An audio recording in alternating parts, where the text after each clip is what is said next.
Ito lang ang nagawa natin. Kasi umulan na mga budil. Ayan. Ayan. Ayan. Kalahati pa natira. Siguro malampas pa ng kalahati. Ayan.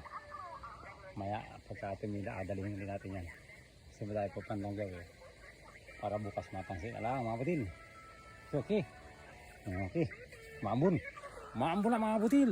Kaya muli, maraming salamat sa inyong panunod sa aking video. Sa aking pagkukontent. Sa aking vlog. Okay. Salamat mga budil. Maingat-ingat tayo at tayo umulan. Papasko umulan. Kaya ingat-ingat. Yan.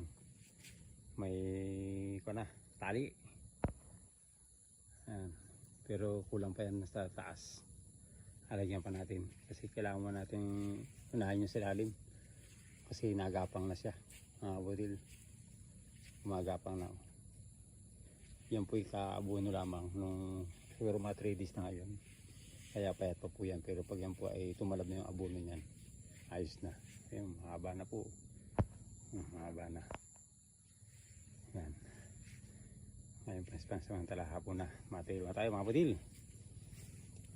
Pagkain naman po ng hayop pang ating pong iintindihin. Mga budil, happy farming tool. I love farming.